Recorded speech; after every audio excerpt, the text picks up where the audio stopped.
hadir sambil diiringi lagu dalam hati.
Untuk membuka perbagian kita, mari kita menyanyikan lagu Sion edisi lengkap 422, Yesus Sahabat Terindah.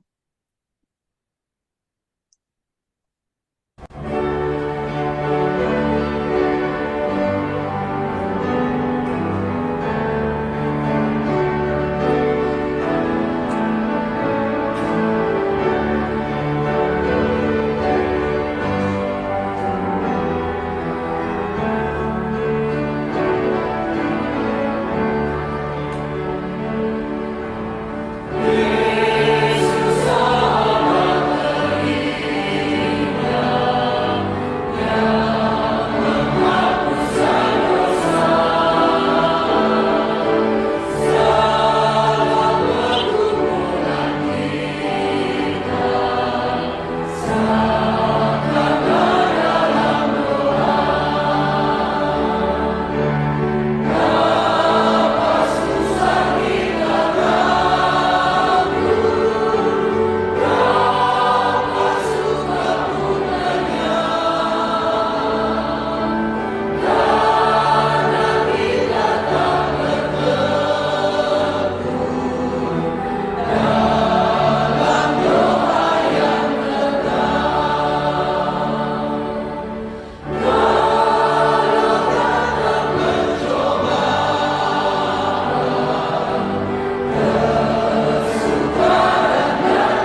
Mari kita berdoa.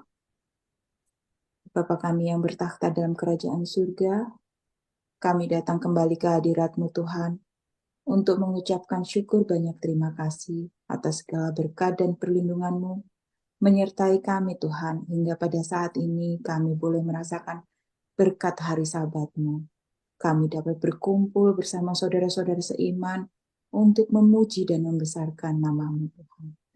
Terimalah persembahan kami pada saat ini Tuhan.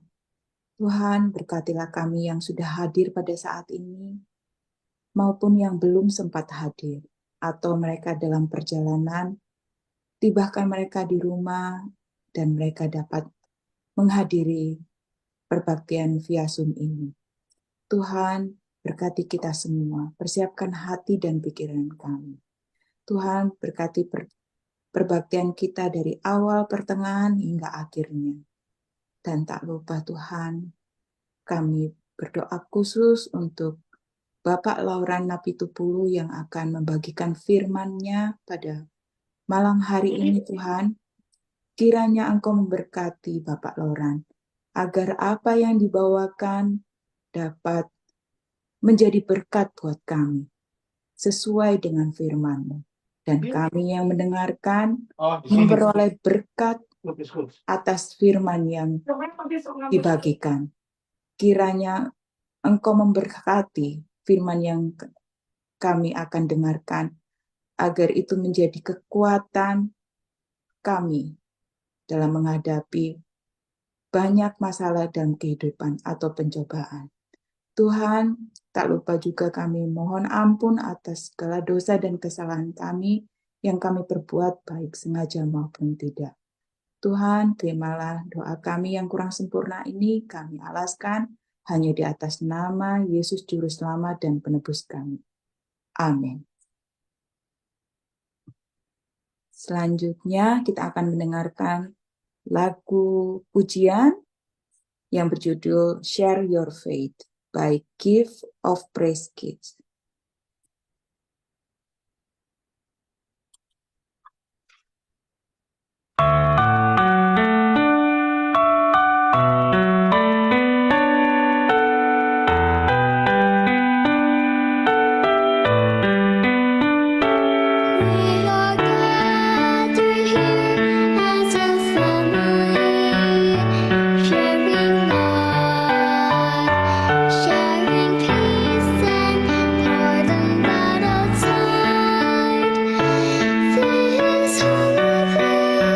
This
Amin. Baik, sekarang tiba waktunya di inti perbaktian kita pada malam hari ini. Kita akan mendengarkan firman Tuhan yang akan dibawakan oleh Bapak Loran Napitupulu yang berjudul Belajar dari Raja Hizkia. Tapi sebelumnya izinkan saya untuk membacakan ayat inti kita terdapat dalam Roma 15 ayat 4. Sebab segala sesuatu yang ditulis dahulu telah ditulis untuk menjadi pelajaran bagi kita, supaya kita teguh berpegang pada pengharapan oleh ketekunan dan penghiburan dari kitab suci. Baik, mari kita persiapkan hati dan pikiran kita, tapi sebelumnya saya mohon apabila ada mikrofon yang masih menyala, mohon di mute dulu untuk sementara agar kita bisa mendengarkan firman Tuhan. Untuk Pak Loran, waktu dan tempat kami persilakan. Baik, terima kasih Ibu Santi. Selamat Sabat untuk kita semua, Bapak Ibu sekalian yang terkasih.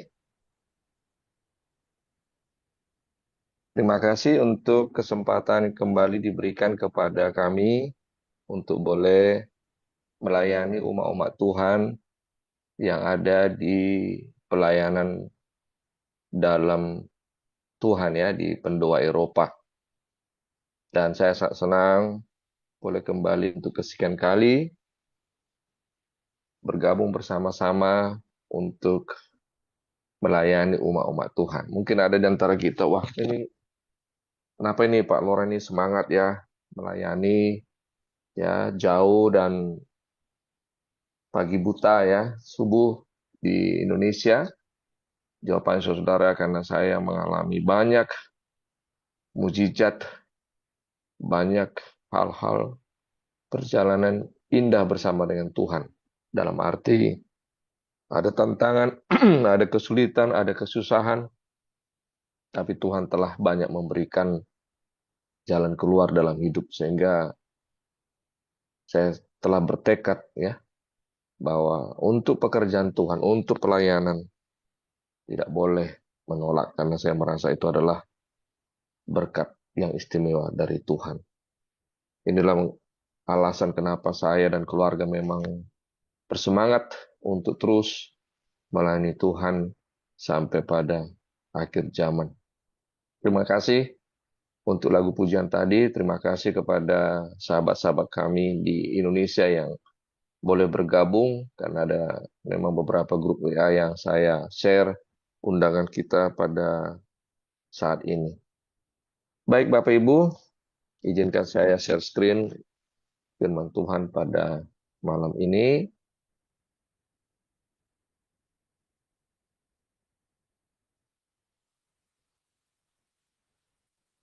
Baik, sebagaimana sudah disampaikan tadi bahwa firman Tuhan pada malam ini judulnya adalah belajar dari seorang raja yang terkenal di Alkitab ya.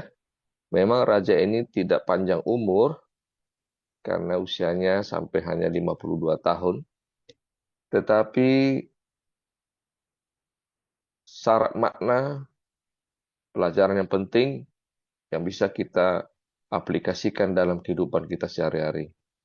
Oleh karena itulah kenapa Alkitab di dalam Roma 15 ayat 4 dikatakan, sebab segala sesuatu yang ditulis dahulu telah ditulis untuk menjadi pelajaran bagi kita, supaya kita teguh berpegang pada pengharapan oleh ketekunan dan penghiburan dari kitab suci. Jadi kita harus imani semua isi Alkitab tersebut yang ada pada kita. Kenapa ada di sana ceritanya, kenapa ada di sana dimuat, adalah pelajaran penting bagi kita. Untuk apa? Berpegang pada pengharapan. Ada kisah-kisah yang tidak boleh kita teladani. Ada kisah-kisah yang menjadi contoh bagi kita. Semuanya adalah untuk pelajaran bagi kita. Agar apa tadi? agar kita teguh berpegang pada pengharapan. Kemudian apa? Tekun. Dan supaya apa? Supaya ada penghiburan. Ya, contohnya mama, kenapa lah saya begini ya? Kenapa nasib saya begini ya? Kenapa keluarga saya begini ya? Kenapa datang pencobaan begini ya? Maka ketika kita bertanya demikian, datanglah kita membaca kitab suci. Karena di sana ada banyak tokoh-tokoh, ada banyak pelajaran-pelajaran yang bisa menghibur kita, ya, yang bisa menguatkan kita, saudara. Nah, kembali kita kepada pelajaran kita pada malam ini bahwa Raja Hizkia hanya ditulis 1% saja di Alkitab. Ya, oleh karena memang tidak terlalu banyak pengalaman atau perjalanan hidup raja ini. Dia hanya singkat umurnya, saudara. Ya, tetapi 1% dari kisah Hizkia ini bagi saya pribadi begitu banyak menceritakan pekerjaan-pekerjaan Tuhan yang terjadi dalam hidup. Nah, sekarang kita bertanya, siapa itu Raja Hizkia, saudara? Ya, di dalam risalah dikatakan bahwa Raja Hizkia ini hidup dari tahun 739 sampai 687 sebelum Masehi. Ya, artinya dia hanya umurnya 52 tahun. Arti Hizkia adalah Allah adalah kekuatanku. Dan dia adalah Raja Yehuda. Ya, jadi kerajaan Israel kan terbelah dua ya. Waktu zaman Raja Rehabiam, anak daripada Salomo ya. Jadi ada Raja Israel, ada kerajaan Israel, ada kerajaan Yehuda. Jadi Hizkia ini adalah raja di pemerintahan kerajaan Yehuda dan yang ke-14. Ya. Nah, yang menggelitik adalah ayahnya bernama Raja Ahaz. Dicatat di dalam Alkitab adalah raja yang jahat. Sementara ibunya adalah Ratu Abia. Nah, beberapa risalah mengatakan Ratu Abia ini adalah anak daripada Zakaria bin Yerehabeam. Ya, jadi imam, putri imam. Ya.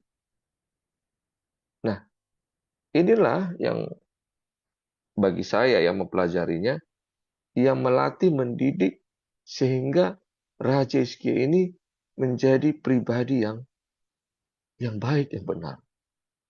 Ada penyimbang. Karena di satu sisi ayahnya adalah raja yang jahat. Tetapi di sisi yang lain dia punya ibu, anak seorang imam. Ya, artinya ada kebenaran-kebenaran Tuhan yang disampaikan kepada Raja Hizkia. Raja Hizkia ini memerintah pada saat usianya 25 tahun. Ya. Nabi-nabi yang sejaman dengannya, Nabi Yesaya, Hosea, dan Mika. Tetapi uniknya dikatakan dalam 2 Raja-Raja 18 ayat 5, dari antara raja-raja Yehuda, Hizkia adalah raja yang terbaik. Kenapa? Ini dia kata kuncinya, saudara. Karena dalam 2 Raja-Raja 18 ayat 5, Raja Hizkia percaya kepada Tuhan Allah Israel, dan di antara semua raja-raja Yehuda, baik yang sesudah dia maupun yang sebelumnya, tidak ada lagi yang sama seperti dia. Kepercayaannya kepada Tuhan, kasihnya kepada Tuhan, hormatnya kepada Tuhan, melebihi raja-raja Yehuda yang lain.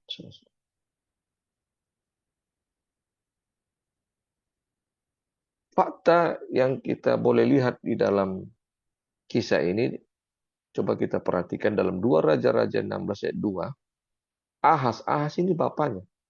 Ahaz berumur 20 tahun pada waktu menjadi raja, dan 16 tahun namanya ia memerintah di Yerusalem. Ia tidak melakukan apa yang benar di mata Tuhan Allahnya seperti Daud bapa leluhur.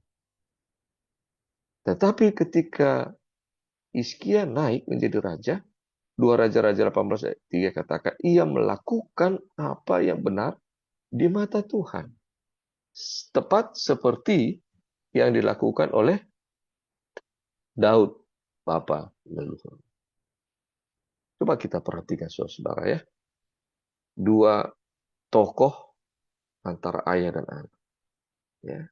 Jadi, tidak selamanya kalau kita dengar sering peribahasa ya, tidak jauh buah jatuh dari pohonnya. Ya. Atau kalau sedikit leluconnya, tidak jauh buah jatuh dari pedagangnya. Ya, artinya kalau buah jatuh ya pasti yang dekatlah dengan pohonnya, dekat dengan pedagang buahnya. Tetapi Hizkia membuktikan bahwa tidak selamanya hal itu terjadi, saudara. Nah, inilah fakta yang penting untuk kita yang menyaksikan acara ini, saudara. Untuk hidup benar atau sebaliknya adalah sebuah pilihan pribadi.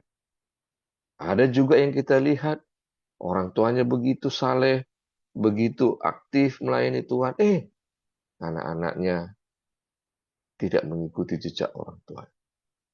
Tetapi Hizkia menunjukkan bahwa walaupun lingkungan keluarganya, papanya jahat, tidak benar di hadapan Tuhan, tetapi dia bisa menentukan sikapnya sendiri. Ya. Dia belajar untuk hidup benar di hadapan Tuhan. Nah, sekarang apa kunci keberhasilan daripada Raja Hizkia ini yang menjadi contoh buat kita, saudara? Yang pertama, saudara, pelajaran penting bagi kita adalah dalam 2 Tawarikh 29 ayat 3, pada tahun pertama pemerintahan Raja Hizkia, dalam bulan yang pertama, ia membuka pintu-pintu rumah Tuhan dan memperbaiki. Nah, ini identik dengan Matius 6 ayat 33, saudara. Tetapi carilah dahulu apa? Kerajaan Allah dan kebenarannya, maka semuanya akan ditambahkan kepada. Hizkia pada saat dia menjadi raja, maka yang pertama dilakukannya adalah dia membuka pintu-pintu rumah Tuhan dan memperbaiki. Artinya, yang dia lakukan pertama kali adalah untuk siapa? Untuk Tuhan. Ya, untuk Tuhan, saudara. Ya.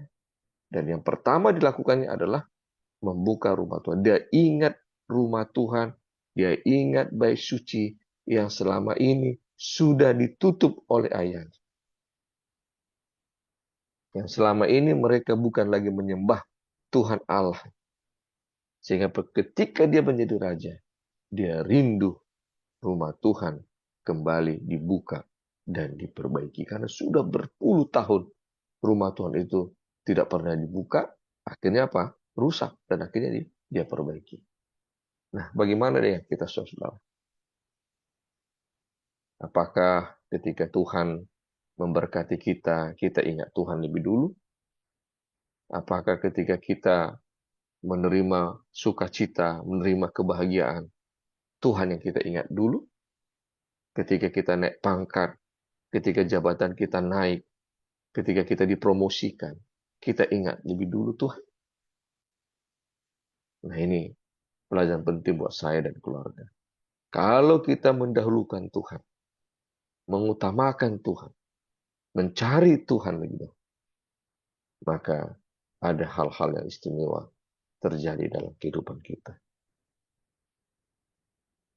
Kemudian, dalam 2 Raja-Raja 18:4 katakan, hal yang berikut yang dilakukan oleh Raja Hizkia adalah menjauhkan bukit-bukit pengorbanan, meremukkan tugu-tugu berhala, dan menghancurkan ular tembaga yang dibawa Musa. Sebab sampai pada saat itu orang Israel memang masih membakar korban bagi ular itu yang namanya disebut Nehustan. Bayangkan saudara-saudara, sebelum Raja Hizkia, penyembahan-penyembahan berhala begitu luar biasa. Bahkan alat yang sakral, ular tembaga, ya, disembah-sembah oleh bangsa itu. Dibuat korban bakaran di sana bukan untuk Tuhan, tapi penyembahan untuk benda-benda itu. Benda-benda yang sakral. Nah, pelajaran penting buat saya dan kita semua yang hadir di Zoom ini adalah supaya kita hidup diberkati dan penuh kebahagiaan adalah mari kita jauhkan dosa-dosa. Mari kita jauhkan ilah lain. Seperti hukum pertama ya. Jangan ada padamu Allah lain, ilah lain. Kenapa? Karena inilah penghalang hubungan kita dengan Tuhan. Tidak cukup kita bilang, wah saya menyembah Tuhan. Tidak cukup kita hanya rajin ke gereja, rajin berdoa, rajin kita untuk membayar persembahan persepuluhan, rajin kita melayani. Tapi kita masih menyimpan hal-hal yang menyakiti hati Tuhan. Mungkin apa itu? Mungkin ada di antara kita menyimpan benda-benda keramat paman. Benda-benda yang sakti, pelaris dan sebagainya. Mungkin ada di antara kita yang lebih mengutamakan pekerjaan dari Tuhan. Menghalalkan segala cara. Asalkan uang banyak. Ya, karena uang menjadi berhala kita. Kita simpan emas, cincin yang banyak di rumah kita. Kita fokus ke sana. Tetapi untuk pekerjaan-pekerjaan Tuhan, kita sangat pelit dan berhitung-hitung. Saudara-saudara, mari kita periksakan. Adakah dosa-dosa kesayangan? Adakah ilah-ilah lain di dalam hidup saya? Sehingga membuat kita tidak bahagia. Sehingga membuat kita tidak diberkati. Kenapa selalu ya masalah datang bertubi-tubi dalam hidup saya? Kenapa saya selalu sial rasanya? Saudara, mari kita belajar dari Hizkia. Apakah kita sudah mengutamakan Tuhan? Apakah kita sudah rajin ke gereja, melayani Tuhan seperti yang dilakukan Hizkia, membuka rumah-rumah Tuhan? Kemudian apakah saya sudah menghancurkan berhala-berhala dalam diri saya, dosa-dosa kesayangan? Mungkin saya masih seorang penipu, mungkin saya masih suka menghujat orang, menghina orang, menfitnah orang. Itu adalah dosa-dosa yang membuat kita jauh dari Tuhan. Kemudian yang ketiga yang dilakukan Hizkia adalah ia berpaut kepada Tuhan. 2 Raja-Raja 18:6 katakan, Hizkia berpaut kepada Tuhan. Tidak menyimpang daripada mengikuti dia. Ia berpegang pada perintah-perintah Tuhan yang telah diperintahkannya kepada Musa. Maka lihat nih, ayat 7 katakan, maka Tuhan menyertai dia kemanapun ia pergi berperang, ia apa? Beruntung. Nah saudara-saudara, kata beruntung ini seringkali saya sampaikan dan seringkali kita dengar dalam kitab Yosua juga dikatakan. Kenapa tidak dikatakan ia berperang, ia berhasil? Ya, kenapa dikatakan beruntung? Apa beda beruntung dengan berhasil, saudara? Kalau saudara baca nanti arti beruntung ini adalah bahwa kalau berhasil ini saudara melakukan usaha, kemungkinan berhasil pasti ada.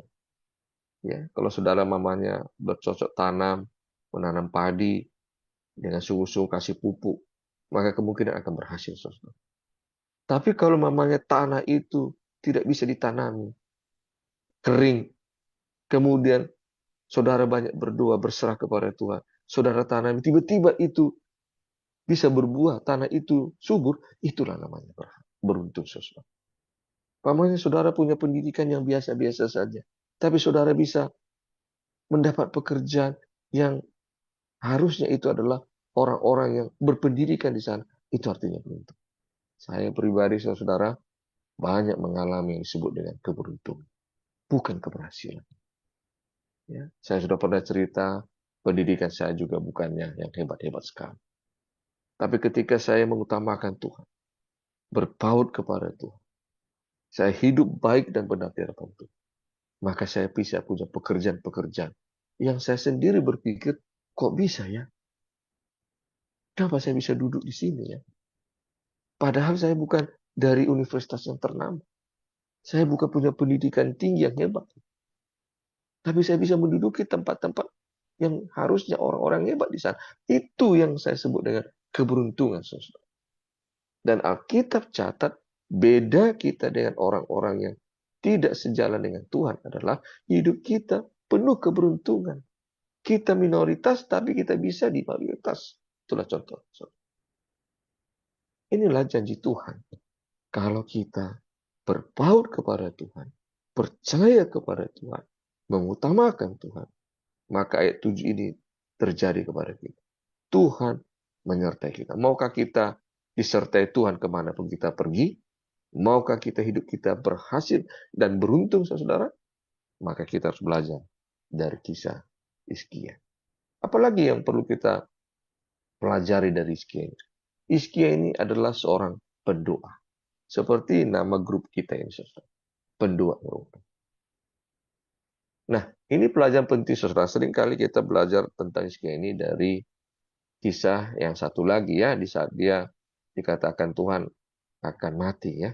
Tapi dia berdoa kepada Tuhan akhirnya sembuh. Tapi ada satu kisah yang perlu kita baca, saudara, yang sering harus kita baca, yaitu dalam 2 Raja-Raja 19, 14 sampai 15. Singkat cerita, saudara, pada saat itu Hizkia menerima surat dari utusannya yang dia baca, dia dikatakan di sana bahwa dia akan diserang, dia akan dihancurkan oleh kerajaan musuh.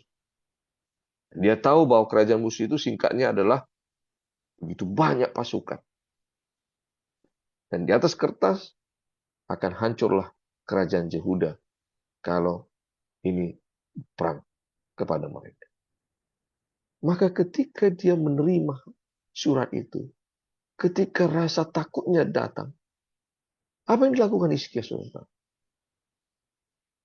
2 Raja-Raja 19, 14 sampai 15. Katakan, dia pergi ke rumah Tuhan. Dia bentangkan surat itu di hadapan Tuhan. Kemudian dia datang dengan rendah hati berdoa. Dia katakan, "Ya Tuhan Allah Israel, yang bertata di atas kerubi.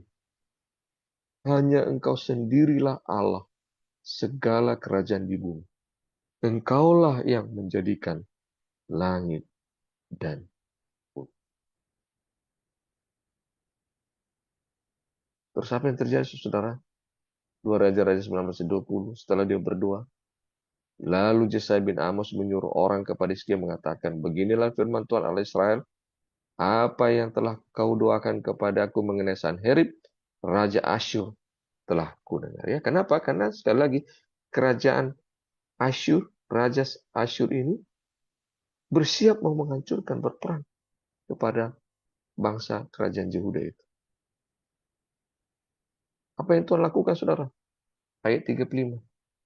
Maka pada malam itu, keluarlah malaikat Tuhan.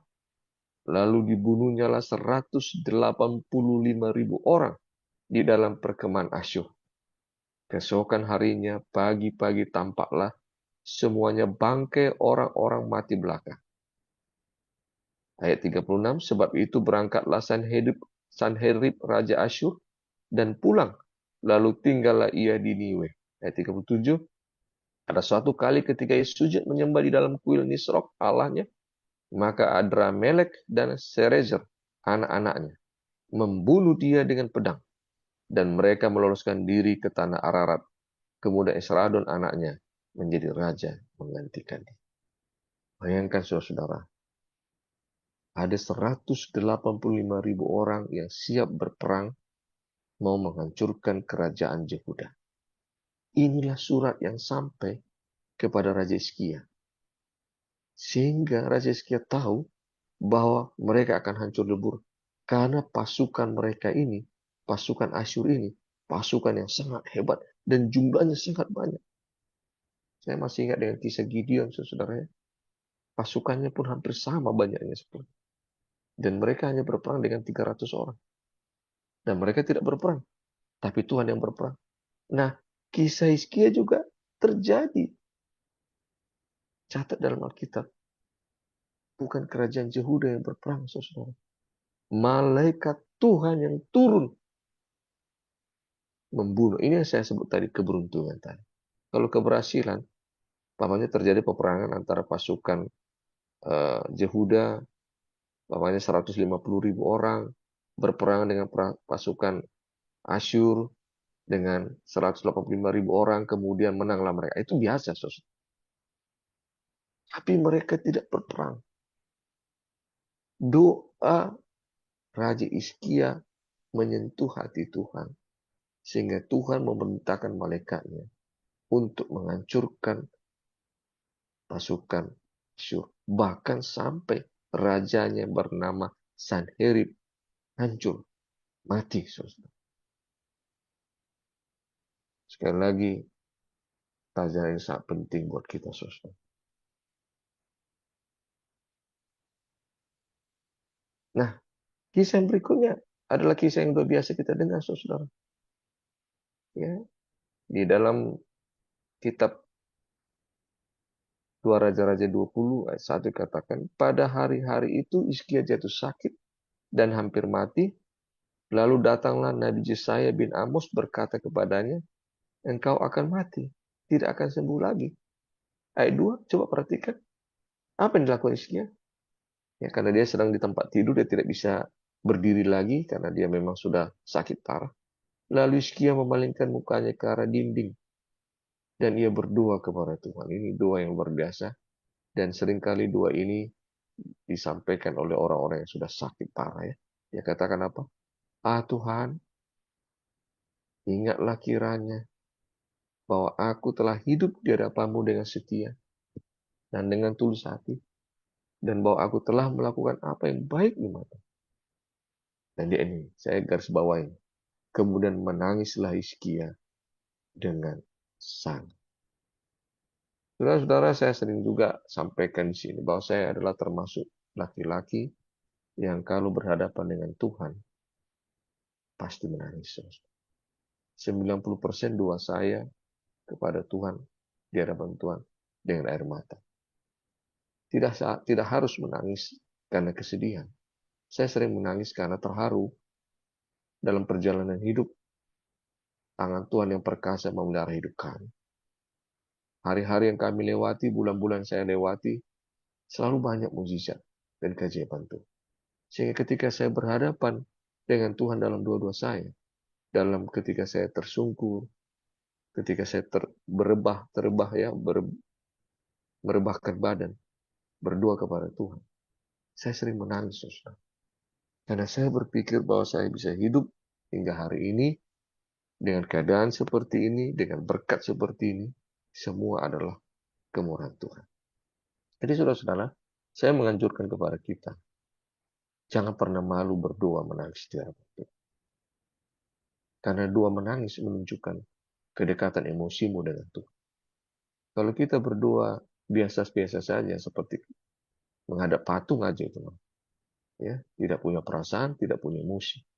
Sama seperti kalau saudara punya pasangan atau pacaran zaman dulu ya. Kalau kita tidak punya emosi, datar aja perasaan kita, itu pasangan kita akan tahu kita nggak mengasihi. Ya. Pasti kita pernah menangis haru ketika melihat pasangan kita, atau sebaliknya ketika kita melihat anak kita berhasil, kita kan menangis ya. Kita akan menunjukkan emosi ya. Emosi itu adalah bagian daripada ekspresi hati yang terdalam kan.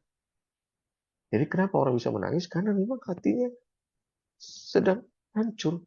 Kenapa orang menangis terharu? Karena hatinya sangat bahagia. Jadi kebahagiaan yang luar biasa dan kesedihan yang luar biasa pasti tidak bisa ditutupi dengan air mata. Pasti akan ada air mata. Jadi saya kadang-kadang berpikir, kenapa air mata ini diberikan Tuhan? Ya? Untuk apa? Ya. Salah satunya saya pikir adalah untuk alat di hadapan Tuhan. Walaupun Tuhan sudah tahu ya isi hati kita.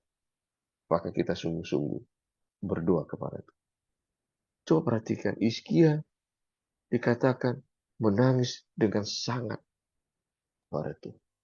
Menangis dan terseduh-seduh, menjerit di hadapan. Ketika berita hukuman mati itu datang kepadanya, bahwa dia akan mati, tidak akan sembuh lagi. Kebiasaannya adalah dia datang kepada Tuhan. Dalam segala hal dia selalu datang kepada Tuhan. Seperti pelajaran kemarin yang tadi juga ya, bagaimana kerajaan Asyur mau menyerang dia, dia datang kepada Tuhan. Dia kembali datang kepada Tuhan. Kali ini dengan air mata yang berlinang. Dan apa yang terjadi, saudara? Ini luar biasa, saudara. Ayat 5 katakan, belum lagi Yesaya ini keluar dari pintu kerajaan itu. Tuhan katakan apa? Baliklah. Katakan kepada Hizkia, raja umatku. Telah ku dengar doamu. Nah, perhatikan saudara. Ini yang selalu saya katakan. Tidak cukup doa. Telah ku dengar doa. Telah ku lihat air mata. Sesungguhnya aku akan menyembuhkan engkau. Pada hari yang ketiga, kau akan pergi ke rumah Tuhan. Ayat 6. Aku akan memperpanjang hidupmu 15 tahun lagi.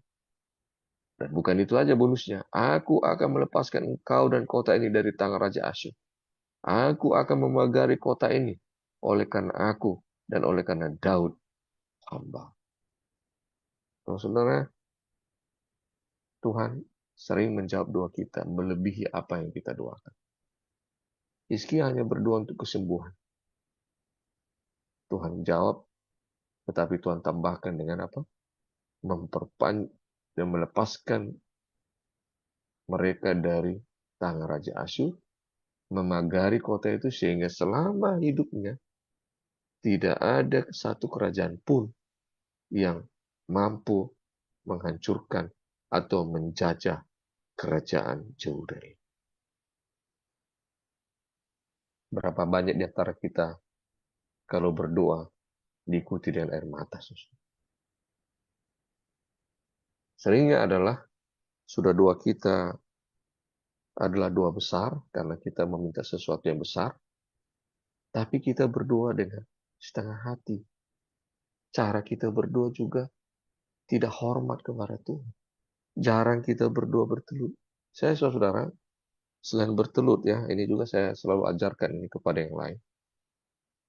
Kalau sudah sampai ke titik saya sangat-sangat membutuhkan pertolongan Tuhan, saya biasanya merebahkan tubuh saya ini ke lantai. Bukan hanya bertelut. Ya, kepala saya kena lantai, mulut saya di lantai. Saya rebahkan, saudara. Saya katakan, saya tidak layak bertelut lagi di hadapan. Saya harus merebahkan seolah-olah saya mencium kakimu, Tuhan. Dengarkanlah doa saya. Di situ baru linangan air mata akan keluar. Dan mulut tidak bisa lagi terucap. Tetapi hatilah yang berbicara. Dan air mata yang bercucuran. Itu salah satu rahasia perjalanan hidup saya. Saya belajar untuk banyak berdoa, bergantung penuh kepada Tuhan. Karena saya tahu, saya tidak bisa hidup tanpa Tuhan. Saya ini debu. Kalau Tuhan cabut nyawa saya, maka saya sampah, sama kayak sampah. Saya akan dikubur. Saya tidak akan diingat lagi kuburan saya. Saya nggak akan diingat lagi siapa saya. Hanya karena kebelas kasihan Tuhan lah yang membuat saya masih bisa hidup hari ini. Dimuliakan Tuhan hari ini. Dikenal oleh orang lain. Masih punya istri, anak-anak, pekerjaan, dan sebagainya. Kadang-kadang kesadaran akan hal ini kurang di antara kita. Kalau kita sudah banyak uang, banyak berkat rezeki, pekerjaan hebat, dan sebagainya, maka Tuhan kita lupakan. Tapi ketika datang sakit, ketika datang bencana, baru kita teriak-teriak, oh Tuhan, dengar doaku, di mana kau Tuhan? Konyol bukan? Ironi bukan? Ketika segala sesuatunya baik-baik, kita lupa Tuhan. Kita jadikan Tuhan itu nomor yang kelima, keenam, ketujuh, nomor terakhir. Yang kita ingat kawan kita, yang kita ingat keluarga kita, yang kita senangkan mereka semua. Manusia yang kita senangkan, manusia yang kita muliakan dengan berkat yang dari Tuhan.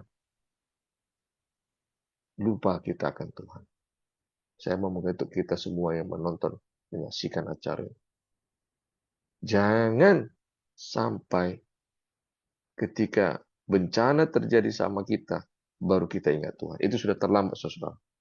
Jangan sampai selang-selang masuk ke dalam tubuh kita, pernapasan kita dibantu dengan ventilator, baru kita teriak-teriak dan ingat Tuhan. Sudah terlambat. Tapi kalau kita selama hidup kita ingat akan Tuhan. Selama hidup kita berserah kepada Tuhan. Selama hidup kita menyenangkan hati Tuhan. maka bolehlah saudara akan berdoa seperti doanya Hizkia. Tuhan, ingatlah aku. Aku telah hidup di hadapanmu dengan setia dan tulus hati. Bagaimana mungkin saudara akan bilang sama Tuhan, Tuhan, aku mau sakit, aku sedang sakit, aku mau mati. Sembuhkanlah aku Tuhan, ingatlah aku Tuhan. Padahal selama kita hidup menyakiti hati Tuhan. Kalau saya Tuhan, saya akan bilang, sudahlah, matilah kau. Di mana kau selama kau berhasil? Di mana kau waktu uangmu banyak? Di mana kau waktu aku memberkatimu? Sekarang, ketika kau udah sakit-sakitan, ketika kau bangkrut, ketika kau jatuh miskin, kau teriak-teriak manggil aku. Nah, kalau saya Tuhan, saya akan bilang demikian. Tapi kenapa Tuhan mendengar doa Hizkia?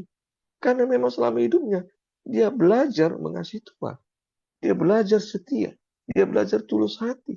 Dia belajar mencari Tuhan. Dia selalu berdoa kepada Tuhan. Maka ketika dia sakit, dia tidak membohongi Tuhan. Doanya tidak berbohong kepada Tuhan, saudara. Doanya menyentuh hati Tuhan. Kenapa? Karena selama hidupnya, dia hidup menyentuh hati Tuhan. Nah, saudara-saudara, jangan juga terjadi hal itu kepada kita. Nah, kesimpulan renungan kita pada pembukaan sahabat ini, di dalam 2 Torik 31-20 dikatakan, demikianlah perbuatan Hizkia di seluruh Yehuda. Ia melakukan apa yang baik, apa yang jujur, dan apa yang benar di hadapan Tuhan Allah. Dalam setiap usaha yang dimulainya, untuk pelayanannya terhadap rumah Allah, dan untuk pelaksanaan Taurat dan perintah Allah, ia mencari Allah. Semua dilakukannya dengan segenap hati, sehingga segala usahanya berhasil. Kesimpulan dari kisah Hizkia adalah petunjuk dalam hidup kita, supaya kita hidup berhasil dan beruntung. Mari kita tanya diri kita. Kita buat pertanyaan terbalik ini dalam kisah ini. Apakah saya dalam hidupku ini melakukan apa yang baik? Apakah saya adalah orang yang jujur? Apakah saya ini orang yang benar di hadapan Tuhan? Apakah saya ini orang yang selalu mencari Tuhan? Selalu senang melayani rumah Tuhan? Apakah saya ini orang yang selalu mengikuti dan patuh kepada perintah Allah? Apakah saya ini adalah orang yang sungguh-sungguh dengan segenap hati mencari Tuhan? Mari, Bapak, Ibu, saudara-saudara sekalian, pertanyakan itu ke dalam diri kita. Jangan kita banyak pertanyakan, kenapa ya hidupku begini, kenapa hidupku begini, kenapa hidupku malang, kenapa sakitku nggak sembuh, kenapa sial hidupku. Seringnya kita bertanya ke situ. Coba kita sekarang hukum terbalik ya. Coba tanya diri kita yang kita tanya. Bukan kita tanya, kenapa Tuhan, kenapa Tuhan. Tapi coba kita tanya, kenapa saya begini? Adakah yang saya sakiti hati Tuhan? Apakah saya belum hidup baik benar? Apakah saya ini masih menyimpang dari Tuhan? Saya harus hancurkan semua berhala-berhala dalam hidup saya. Saya harus setia kepada Tuhan. Saya harus mengikuti Tuhan. Ini yang harus kita tanya. Karena Tuhan tidak pernah salah dalam membuat keputusan. Kalau ada yang salah terjadi dalam hidup kita, adalah salah di kita, bukan salah di Tuhan. Maka ketika kita sudah baik, kita sudah benar, kita sudah mencari Tuhan, kita sudah segenap hati datang kepada Tuhan, maka kalau datang sesuatu sama kita, barulah kita boleh berkata, kenapa Tuhan? Kasihanilah aku Tuhan. Sembuhkanlah sakitku Tuhan. Berkatilah pekerjaan usahaku Tuhan. Baru kita boleh berkata demikian, saudara. Ini ujuk-ujuk kita sikit-sikit berteriak sama Tuhan. Komplain kepada Tuhan. Marah kepada Tuhan. Tanpa kita pernah memeriksa diri kita ini. Bagaimana hubungan kita dengan Tuhan. Tanpa pernah kita memeriksa di mana saya ketika saya berhasil. Di mana saya ketika uang saya banyak. Di mana saya. Bagaimana hubungan saya dengan Tuhan ketika baik-baik semuanya. Ya, saya selalu bilang sama istri dan anak-anak saya, zona yang paling berbahaya dalam kerohanian adalah zona nyaman. Zona ketika semuanya kita dalam keadaan baik-baik. Kita diberkati, kita berhasil. Itulah titik yang paling berbahaya hubungan kita dengan Tuhan. Karena kalau kita lagi kesulitan, kesusahan, kita pasti ingat Tuhan. Nggak perlu pun ada orang mengajarimu untuk datang sama Tuhan. Kau pasti ingat Tuhan itu, saudara. Kalau saudara sedang kemalangan, nggak perlu pun datang pendeta. Ingat Tuhan, berserah kepada Tuhan. Saudara akan ingat Tuhan. Tapi yang paling perlu diingatkan sama kita adalah ketika saudara naik jabatan, ya, gajimu besar, kau dipuji-puji orang, keluargamu baik-baik saja, ya kan? Rumahmu ada di mana-mana, kau punya investasi di mana-mana. Itu yang perlu saya dan saudara ingatkan dalam diri. Saya ingat Tuhan nggak? Saya berjalan dengan baik dengan Tuhan nggak? Saya sudah hidup baik nggak? Saya sudah jujur nggak? Saya sudah benar nggak? Saya sudah orang pendoa nggak? Inilah pelajaran yang saya sampaikan kepada kita.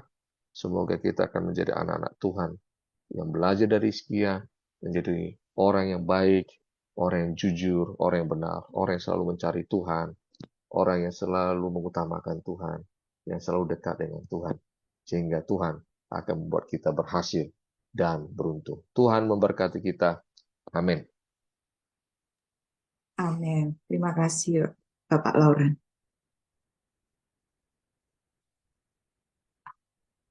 Iya,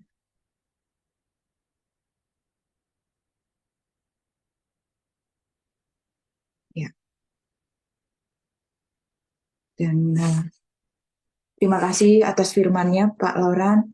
Sangat menguatkan kita dalam menghadapi banyak pencobaan di dalam kehidupan kita yang semakin keras di dunia ini. Baik, selanjutnya kita akan mendengarkan lagu pujian, tapi saya mau mengingatkan sebelumnya, hari ini adalah malam kesaksian. Apabila saudara-saudara ada kesaksian, setelah kita mendengarkan lagu pujian, kami mengundang. Ada yang mau membawakan kesaksian, kami persilakan. Baik, kita mendengarkan lagu pujian.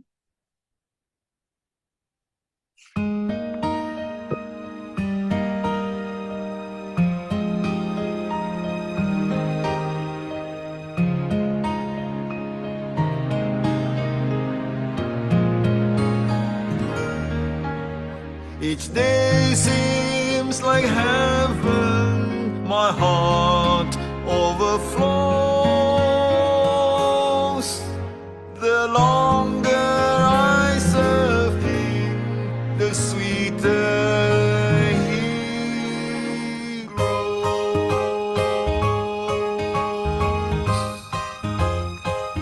I'm satisfied with just a cottage below, a little silver and a little gold. But in that city where the ransom will shine, I want a gold one, that silver line. I've got the mansion just over the hilltop, in that bright land where we'll never grow old. And someday yonder we'll never more wander, but walk on streets that are pure as gold.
and someday yonder will never more wander, but walk on streets that are pure as gold.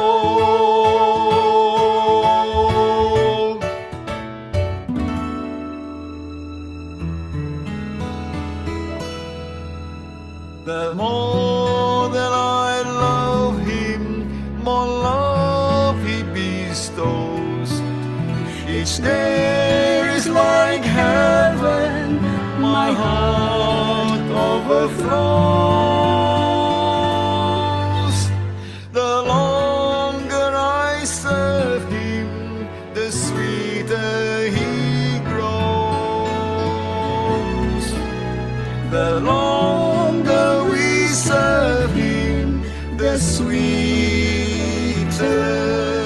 he grows.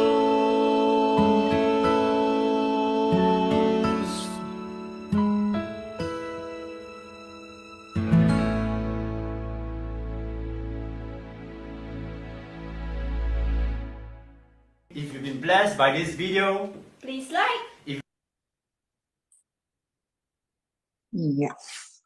Tiba waktunya untuk kesaksian. Saya lihat di sini ada yang melambaikan tangan untuk, saya kurang tahu ini Bapak Tama atau Ibu. Silakan. Bisa dinyalakan mikrofonnya. Oke. Ibu, Terima kasih. silakan Ini Ibu. Ibu Santi, perkenalkan juga namaku Armasi Sri Priyatama Simbolon, dari jemaat Gereja Masih Apenari ke-7 Jemaat Enah, Palembang, Sumatera Selatan, Indonesia. Waduh, Palembang ya. Iya, Palembang. Saya Pongkitol Garo. orang Lampung. Kesaksianku adalah Ikut. aku cita-cita jadi pemain bola. Tapi aku nanti kalau Tuhan mengizinkan aku satu saat nanti terpanggil untuk menjadi menjadi pastor, pendeta, ya saya akan siap. Aduh, hebat. Saya akan siap itu. Hebat. Karena ada ayatnya bilang kalau di gereja itu bilang kayak gini, ini aku, utuslah aku, itulah aku. Sampai sekarang di otakku, aku harus ambil kayak gitu. Jadi aku di Palembang, selama aku di Palembang, aku jadi pemain bola. Tuhan sudah memberikan aku kesempatan untuk bersaksi di klub. Aku megang klub ada 2 di futsal sama di sepak bola. Pas waktu aku mendoakan mereka kaget. Kok Tama nggak pakai ini? Kalau Kristen lain kan ada pakai kalung di sini, ada pakai di sininya tato juga ini tanda salib. Kok Tama berbeda ya dari agama lain? Aku jawab gini, ya aku ada gerejanya namanya Gereja Masih Advent Hari ke-7. Apa tuh Advent? Yang menantikan kedatangan Yesus yang kedua kali. Wow, langsung tepuk tangan, langsung Jadi situ aku kesaksian itu bahwasanya Tuhan itu sungguh amat baik, karena orang-orang muda di situ jadi terpanggil gitu kan. Mereka ibaratnya kayak kepo tentang gerejaku gitu. Jadi kayak gini lah gereja Advent kayak gini. Aku bilang gak makan yang ada yang bersisik dapat sirip gitu. Ya itulah, kalau minum-minum mereka nanya minuman yang lain emang boleh nggak? Ya kalau minuman lain tuh ya ada yang boleh, ada yang nggak boleh. Yang bolehnya ya cuman air putih, jus, itu boleh. Kalau yang nggak boleh ya minuman seperti ya kopi, teh, itu kalau teh itu ya boleh, tapi ya ibaratnya ya jangan berlebihan gitu. Seperti kayak kalau minum anggur kan, ada yang anggur yang untuk minum yang biasa, ada yang anggur untuk pejaman khusus itu. Itu yang tidak ada yang dibilang nggak ada Oke. yang campuran gitu, gitu, nggak ada yang memabukkan gitu. Tapi intinya pas mereka ngomong sama aku, jadi mereka ada nangis, meneteskan air mata. Aku bilang gini, sabar bro, sabar. Tuhan akan memanggil kamu. Aku langsung ke bilang mereka, Tuhan akan memanggil kamu. Tenang aja. Ayo kita sama-sama kita bersaksi nanti.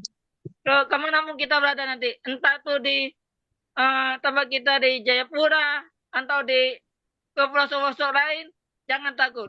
Tuhan ada beserta kita.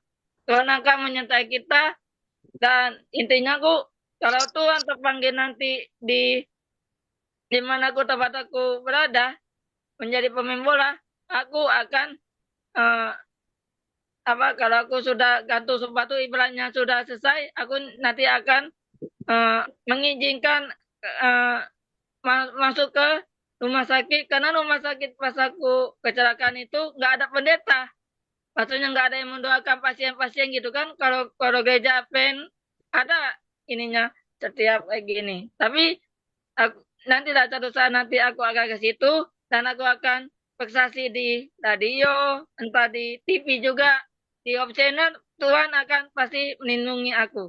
Sekian dan terima kasih. Tuhan Yesus memberkati kita semuanya. Shalom. Amin. Amin. Thank you. Waduh, hebat. Terima kasih luar biasa atas kesaksiannya. Tetaplah menjadi terang buat sekitar Tama dan tetap semangat dalam Tuhan. Tuhan memberkati. Terima kasih kesaksiannya. Baik, adalah yang lain yang mau memberikan kesaksian? Kami masih. Oh, Ibu Winnie mau kesaksian. Silakan Ibu Winnie. Hari ini Oh, ini mau memberikan. Silakan. tapi nggak usah dibuka ya. Saya punya foto biar di situ Boleh. aja. Boleh. Ya. Baik, saya sangat berterima kasih juga kepada Tuhan untuk firman Tuhan yang sudah disampaikan oleh Brother Loran Napitupulu ya. Jadi memang betul apa yang kita nikmati daripada firman Tuhan itu boleh membuah di dalam kehidupan kita masing-masing. Akhirnya dengan apa yang kita rasakan berkat Tuhan, kita boleh saksikan kepada orang lain juga di sekitar kita dimanapun kita berada. Jadi pada waktu bulan September yang lalu, saya berkesempatan untuk memberikan sedikit kesaksian ya mengenai KKR yang saya lakukan di Manado untuk 2 tempat di Tubohon, Talauan selama 1 minggu. Itu adalah BWA KKR yang bekerja sama dengan ministry kami, Lentera Ministry, bersama dengan pendetanya, pendeta pensiunan, pendeta Salui, dan juga ada beberapa saudara kita yang tergabung di dalam ministry ini, bergabung dengan gereja Tumbohon Talawaan. Kemudian kami membuat juga ministry KKR di Halmahera pada bulan Juli akhir sampai permulaan Agustus, dan di sana rupanya memang betul-betul tempat ini tempat yang sangat sulit dan sukar untuk menjangkau orang-orang di sana karena mereka sudah sangat fanatik dengan Advent. Tetapi dengan berkat Tuhan mereka juga boleh menyerahkan diri mereka, tapi walaupun demikian masih ada beberapa yang belum sempat untuk menyerahkan diri kepada Tuhan. Tapi kita doakan selalu supaya pekerjaan Tuhan itu tetap jalan. Dan juga pada waktu di Tumbohon Talawan ini, saya berkesempatan untuk mengambil bagian di dalam acara KKR ini setiap malam, dari Minggu malam sampai pada Jumat malam. Saya memberikan tips kesehatan di dalam pelajaran-pelajaran yang boleh memberikan pandangan, pelajaran di mana kita boleh hidup dengan lebih sehat ya, untuk supaya kita juga boleh, kalau hidup sehat tentu kita berbakti dengan Tuhan juga dengan lebih senang dan lebih bahagia. Kemudian pada Sabat yang puncak KKR, kebetulan saya yang menjadi speaker yang berbicara khotbah pada saat itu, banyak sekali tamu-tamu yang datang setiap malam, hampir 150 tamu orang yang datang. Banyak yang merasakan berkat dan kemurahan Tuhan dengan kekuatan yang sudah diberikan, sehingga mereka juga boleh dikuatkan. Dan pada minggu terakhir dari bulan September ada tim doa Amerika juga yang datang dari Colorado, dari Jakarta, dari mana-mana ya, dari California, Seattle, untuk juga bergabung di dalam KKR ini. Jadi memang betul apa yang kita dengarkan selalu, biarlah kita berusaha untuk menghidupkan kesempatan di mana Tuhan kasih, umur, kemampuan, talenta, apa saja yang kita miliki, agar kita boleh bagikan kepada orang lain untuk membawa jiwa-jiwa ini kepada Tuhan. Pekabaran yang penting pada hari ini adalah biarlah kita semua boleh dipersiapkan untuk tetap tinggal setia dengan senang hati melakukan apa yang Tuhan sudah amarkan untuk menjangkau orang-orang di sekitar kita yang susah, yang sakit, yang berduka. Karena saudara sekalian, suatu kebahagiaan yang luar biasa yang kita bisa rasakan kalau kita bisa boleh menjadi salah satu alat Tuhan yang Tuhan boleh gunakan di dalam kehidupan kita yang masih Tuhan beri kesempatan sampai kita boleh menantikan kedatangan Tuhan yang kedua kali. Inilah yang saya boleh bagikan, bahwa bersama Tuhan, hidup dengan Tuhan adalah suatu kehidupan yang lebih berbahagia, lebih penuh dengan sukacita dan damai daripada kita memikirkan kehidupan dunia ini yang tidak lama lagi akan berakhir. Kiranya Tuhan memberkati kita semua masing-masing. Amin. Amin. Amin. Amin. Terima kasih Tante Winnie. Kesaksiannya sangat bagus, Amin. menguatkan Amin. kita semua. Baik, ada lagi yang mau kesaksian? Masih. Oh, Tante silakan. Boleh dinyalakan mikrofonnya. Boleh, sebentar, Tante. Saya coba menyalakan. Udah lama nurung. Ya.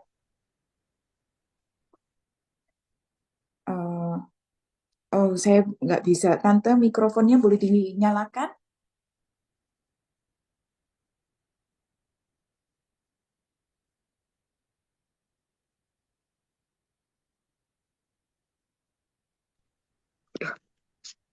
Sudah bisa? Ya. Silakan Tante, silakan. Oke. Baiklah. Terima kasih banyak kepada Bapak Laura Napitupulu memberikan renungan yang begitu sangat menjamah hati saya. Tiap hari saya selalu membaca renungan yang dikirim, dan itu tepat sekali untuk saya, menguatkan iman percaya saya. Bapak tahu, teman-teman juga tahu, saya ini ada penyakit kanker di breast cancer, dioperasi bulan Juli, dan sekarang saya mendapat treatment semoterapi. Saya harus mendapatkan itu 12 kali, dan saya sudah jalani itu 8 kali. Tetapi minggu yang lalu darah saya turun sehingga badan menjadi lemah, sehingga saya tidak kuat berjalan, rasa mengantuk selalu. Dokter katakan kalau darahnya tidak naik harus dikasih darah nanti. Dan saya berusaha supaya makan lebih banyak, sebab kurang sekali saya makan, tidak ada selera. Tapi saya usahakan sekarang, karena hari Senin nanti saya harus kembali lagi untuk diperiksa dan mendapatkan semoterapi. Kalau darahnya tidak naik, maka semoterapi diberhentikan untuk sementara. Jadi saya minta tolong jangan lupa doakan saya selalu supaya mendapatkan kekuatan. Dan terima kasih firman Tuhan begitu indah untuk saya. Bapak Napitupulu, saya selalu tiap hari melihat itu renungan dan selalu saya aminkan dan memberikan pada saya juga kekuatan iman, berdoa dan berdoa selalu sampai berlutut, mencium di lantai. Saya ingat papa saya juga dulu begitu, dan saya akan ingat itu. Terima kasih banyak Bapak Napitupulu, terima kasih, Tuhan memberkati Bapak Napitupulu dengan keluarga. Saya akan berjumpa selalu di renungan tiap hari. Terima kasih banyak, Tuhan memberkati, dan juga kita semua. Tuhan memberkati. Amin. Itu kesaksian saya. Amin. Amin. Tetap semangat Tante. Kami masih rindu untuk Tante melayani kami dalam doa juga. Jadi tetap semangat. Tuhan memberkati, Tuhan memberikan kesembuhan buat Tante. Amin. Amin. Terima kasih. Baik, mungkin ada lagi yang mau memberikan kesaksian. Hari ini banyak kesaksian yang menguatkan kita. Tetap berharap pada Tuhan. Ada lagi mungkin yang memberikan kesaksian? Baik, kalau tidak ada lagi, kita akan menutup perbaktian kita. Kita akan menyanyikan lagu Sion edisi lengkap 508, Tuhan beri kami setia selalu. Dan akan dilanjutkan doa tutup yang akan dibawakan Bapak Loran. Tak lupa juga kami memohon untuk didoakan buat Tante Ibu Dahlan Mahnurung. Disisipkan doa dan dilanjutkan doa Bapak kami. Lea Manurung. Ibu Lea Manurung. Maaf Tante. Baik. Enggak apa-apa. Enggak apa-apa.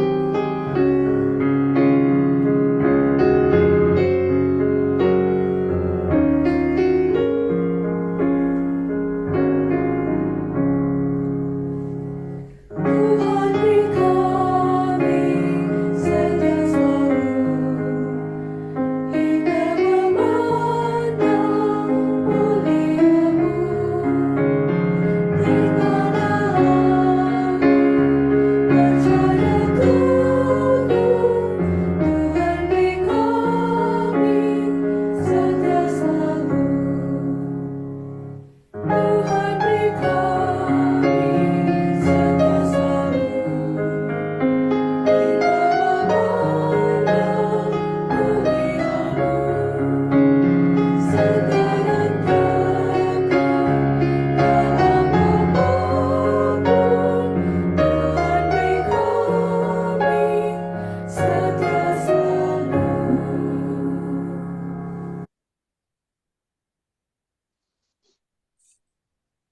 Mari kita berdoa. Ya Allah, Bapa kami Abraham, Ishak, dan Yakub. Allah Bapa yang kami kenal, dalam nama Yesus Kristus, Tuhan dan Juru Selamat kami. Kami bersyukur dan berterima kasih kepadamu Tuhan. Kami boleh berkumpul bersama-sama melalui wadah Zoom ini. Tiada lain tujuan kami berbakti memuji Tuhan. Kami sudah menyelenggarakan acara ini dengan nyanyian, doa-doa, puji-pujian, dan kami sudah mendengar firman. Tuhan yang Maha Pengasih, Maha Penyayang, Pencipta kami, kiranya firman yang sudah kami dengar, pelajaran yang berharga dari hamba Tuhan, nenek moyang kami, Raja Hizkia, yang memberikan pelajaran penting bagi kami, bagaimana dia selalu mencari Tuhan, mengutamakan Tuhan, sungguh-sungguh dengan sepenuh hatinya, dekat denganmu. Dia seorang yang selalu suka berdoa kepadamu, sehingga banyak keajaiban mujizatmu terjadi dalam hidupnya, sehingga itu menjadi contoh suri teladan di dalam kehidupan kami.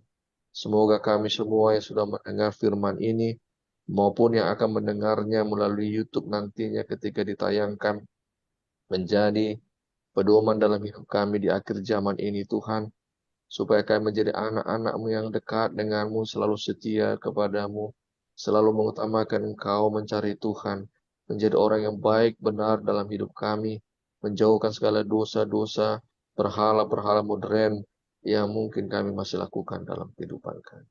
Bantu kami untuk semakin setia kepadamu. Berkatilah wadah ini Tuhan, pendoa Eropa, berkati para pengurus, anggota, dan seluruh partisipan yang sudah hadir. Berikan kepada kami kesehatan, sukacita, kebahagiaan. Berkati rumah tangga kami, suami, istri, anak-anak, orang tua kami. Berkati pekerjaan dan usaha tangan kami. Secara khusus Tuhan, hamba-Mu berdoa kepada Ibu yang terkasih, Ibu Lea Manurung, yang dengan haru hamba-Mu mendengar kesaksiannya, penyerahannya kepada Tuhan, atas Engkau masih Kau izinkan sebuah penyakit ada dalam tubuhnya. Kami berdoa, hamba berdoa secara khusus, sebagaimana kasih dan kebesaran-Mu pada zaman dahulu, ya Tuhan. Dengan linangan air mata, dengan kesungguh-sungguhannya berdoa kepadamu. Berkenanlah Raja alam semesta, tumpangkanlah tanganmu ke dalam tubuh ibu ini, sehingga segala pengobatan dalam proses kesembuhannya, oleh kasih dan kebaikan-Mu, akan dia peroleh kesembuhan yang dari surga. Tidak ada yang mustahil di hadapan-Mu, Tuhan. Biarlah pada saat-saat dia akan menyaksikannya di pertemuan-pertemuan mendatang, kami akan menyaksikan bahwa tangan Tuhan yang penuh kasih itu telah menyembuhkannya, sehingga kami akan melihat Tuhan, kebesaran Tuhan masih berlaku yang dahulu, hari ini, dan sampai selama-lamanya. Kasih dan kasih setiamu Tuhan. Lihatlah kesungguh-sungguhannya, semangatnya, keluarganya selalu mendoakannya, dan kami semua bersekutu mendoakannya. Kiranya lah berkenan Tuhan yang Maha Pengasih. Oleh kemurahan Tuhan, kami percaya di dalam nama Tuhan Yesus akan ada kesembuhan. Dalam nama Tuhan Yesus yang penuh kuasa, Engkau akan buang segala sakit penyakit dalam tubuhnya. Dalam nama Tuhan Yesus yang penuh baik dan kebaikan itu, Juru Selamat kami itu, Engkau akan memberikan kepulihan kepada ibu yang kami kasihi. Terima kasih Tuhan, kami percayakan janji. Kami percaya kebaikan-Mu, cinta kasih-Mu, dan berkat-berkat-Mu akan menjadi bagian ibu yang kami kasihi. Terpujilah nama-Mu Tuhan. Terima kasih untuk pertemuan pada saat ini. Biarlah kami semua hidup semakin dekat dan semakin mengasihi, menyayangi Tuhan. Demikian juga Tuhan, kesaksian-kesaksian yang lain dari saudara kami, saudara Tama.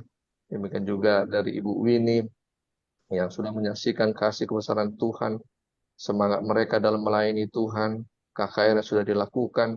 Berkati mereka semua Tuhan. Biarlah kami semua meneladani dan sungguh-sungguh untuk berbuat yang terbaik di akhir zaman ini. Terpujilah nama-Mu Tuhan. Kami akan akhiri ibadah kami ini. Kiranya Engkau akan memberkati kami. Tuhan memberkati Engkau dan melindungi Engkau. Tuhan menyinari Engkau dengan wajah-Nya dan memberi Engkau kasih karunia. Tuhan menghadapkan wajah-Nya kepadamu dan memberi Engkau damai sejahtera. Amin. Terima kasih Allah Bapa, damai sejahtera dari Tuhan Yesus Kristus, dan penghiburan dari Roh Kudus akan mengurapi, memberkati kami, kita sekalian. Inilah doa kami kepadamu Tuhan, karena kami persembahkan doa ini di dalam nama Tuhan Yesus yang telah mengajari kami doa Bapa kami. Bapa kami yang di Bapa sorga, kami di sorga, dipermuliakanlah dikuduskanlah namamu, Datanglah datanglah kerajaanmu, kerajaanmu, jadilah jadilah kehendak-Mu seperti di di bumi surga. seperti sorga.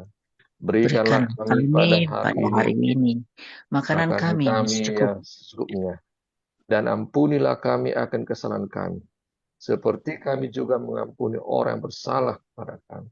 Dan janganlah membawa kami ke dalam pencobaan, tapi lepaskanlah kami daripada yang jahat, karena Engkaulah yang punya kerajaan, dan kuasa, dan kemuliaan, sampai selama-lamanya. Amin. Amin. Terima kasih sekali lagi kami ucapkan untuk Bapak Lauran yang sudah membawakan firman-Nya, yang sudah menguatkan kita pada malam hari ini. Banyak berkat yang kami terima Pak Lauran, dan Pak Lauran ini adalah pembicara yang sangat setia dan selalu, saya masih ingat Pak Lauran ini kalau kita minta tolong untuk jadi pembicara, kapanpun beliau siap. Dan saya ucapkan terima kasih, kami masih menunggu lagi Pak Lauran untuk firman-firman yang menguatkan kita. Saya masih ingat firman pertama kali yang saya dengar adalah bagaimana Tuhan membentuk kita seperti bejana. Dan firman itu yang menguatkan saya dalam waktu-waktu yang susah.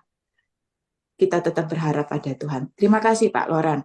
Tuhan memberkati Pak Lauran dan keluarga. Dan untuk yang hadir pada malam hari ini, saya ucapkan terima kasih. Saya lihat banyak sekali tamu-tamu yang sudah hadir. Saya tidak bisa menyebutkan satu persatu, tapi kami mengucapkan terima kasih kehadiran saudara-saudari yang sudah hadir pada hari ini. Kami juga mengundang malam kebaktian berikutnya kami biasanya di malam Rabu dan malam Vesper. Di waktu yang sama seperti yang hari ini. Jadi kami tetap mengundang saudara-saudara untuk datang bersama-sama. Semakin banyak kita berkumpul, semakin Tuhan mendengarkan kita. Amin. Baik, untuk waktu selanjutnya, apabila ada yang mau saling menyapa, silakan. Selamat Atau Sabat buat semua dari Roma. selamat sahabat, silakan.